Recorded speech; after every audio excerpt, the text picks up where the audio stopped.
The League for National Advancement's number one policy to separate Parliament to two has to be attractive for provincial governors.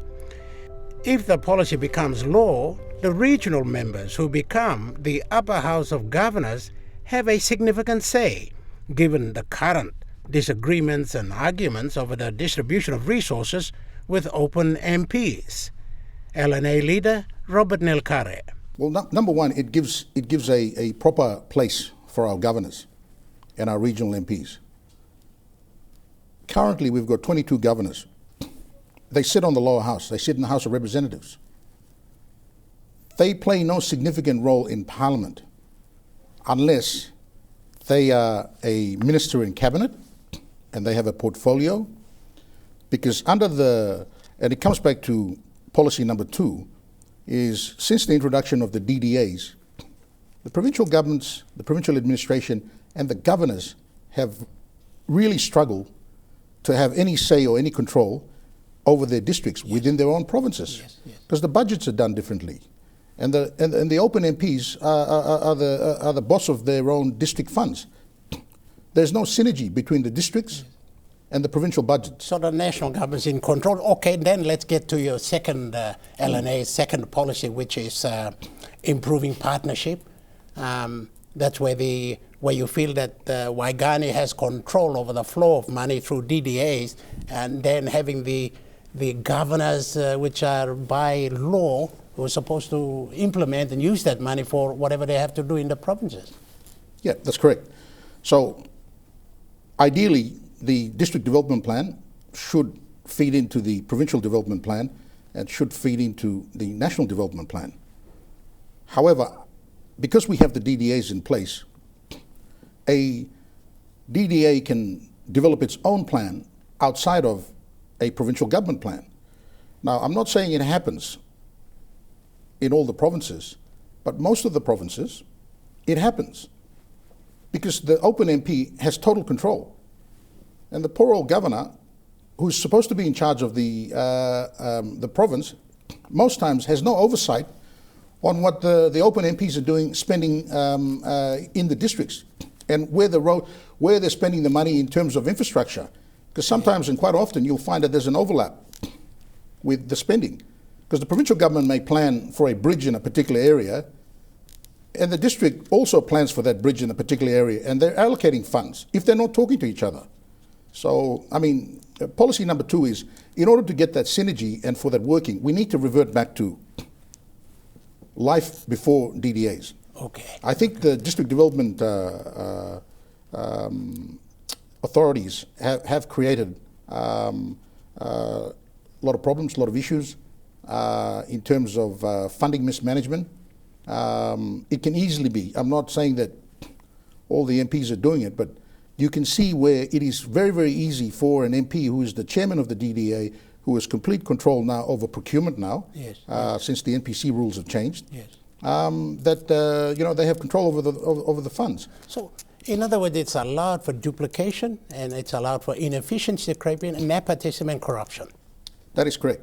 That is correct. I mean, it could possibly go that way if it's left unchecked. Yes. I will.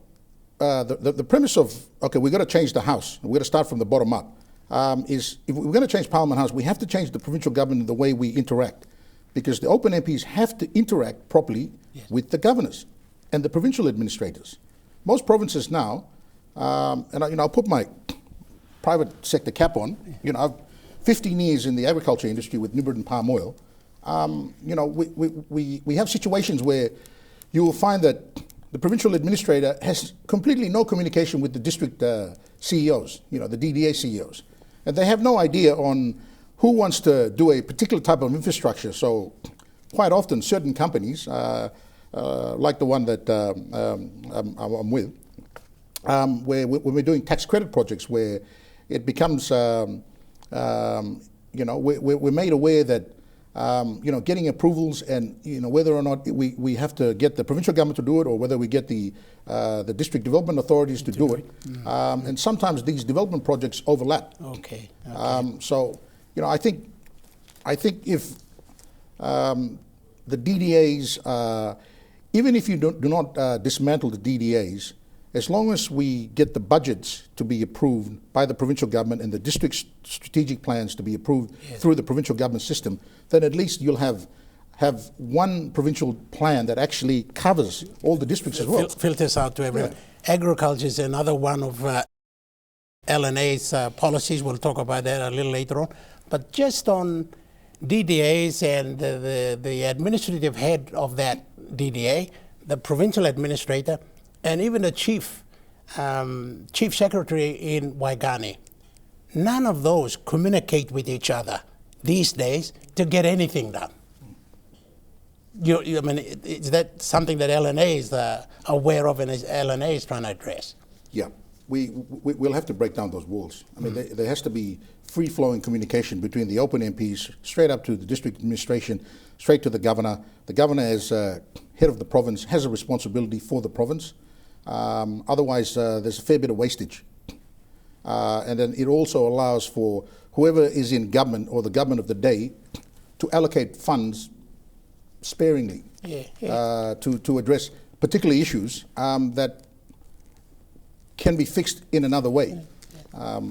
I'm not going to go into details, John, but I'm sure you understand what I'm talking about. This is one policy I think that's pretty attractive for the incumbent governors, if you will, and going into the election. This is the number one and number two here. This is, and you know, I mean, look, you know, for all the intending governors for 2022 elections, look, if you're a current and you retain your seat, or if you're a new regional MP coming in, please look. LNA is the party for you.